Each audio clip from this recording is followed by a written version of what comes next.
DK. Balachandran ஒரு நடிகர் இருந்தார் கம்யூனிஸ்ட் கட்சியில. அவரு வீட்டுக்கு வர சொல்லி இருக்கிறாரு ஜீவானந்தத்தை. இவர் வேகன்னு ஒரு வெயில நடந்து போயிருக்காரு ஜீவா கையில பெரிய பையோட. பாலச்சந்திரன் மேல இருந்து பார்த்து ஓடி வந்து, என்ன ஜீவா வரும்போது ரிக்ஷால வந்திருக்கலாம்னு, அதுக்கு காசு இருந்தா தான் நான் பஸ்ல வந்திருப்பேன் இருக்காரு. தாம்பரத்துல இருந்து நடந்தே போயிருக்காரு. கையில ஒரு பெரிய கட்டி இருந்திருக்கு. பாலச்சந்திரன் காமிச்சிருக்காரு. பாலச்சந்திரன் நான் மருத்துவமனைக்கு அழைச்சிட்டு போறேன்னு சொன்னா, நீங்க எல்லாம் செலவழிக்க கூடாது, நான் பாத்துக்கிறேன். ரயில்ல இரவு முழுக்க ரயில பயணம் செஞ்சிருக்காரு. பசி இருந்திருக்கு, சாப்பிட இருந்தாள் ஜீவா. கையில பணம் இருக்கு. ஒரு தோழன் கேட்டிருக்கான், ஏன் சாப்பிடாம வந்தீங்க, ஒரு டீ வாங்கி கொடுத்துருக்காரு ஸ்டேஷன்ல. என்ன சாப்பிடலையா? சாப்பிடல, காசு இல்லைன்னு இருக்கிறாரு. கையில காசு வச்சிருக்கிறீங்களா?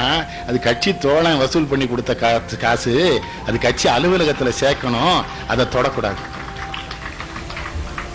எங்க ஊர்ல பையன் கேட்கான், இப்படிலாம் இருந்தானுங்களா என்னாச்சு, எல்லாரும் சேர்ந்து கொன்னுட்டீங்களா அவங்களை எல்லாம் கேட்கறான். அடுத்த கேள்வி இதை போடுறான், நீங்க எல்லாரும் சேர்ந்து அவங்களை எல்லாம் ஒழிச்சு போட்டு கண்டவனை எல்லாம் கொண்டு எங்கள்கிட்ட காமிச்சு விட்டீங்களேங்கிறான்.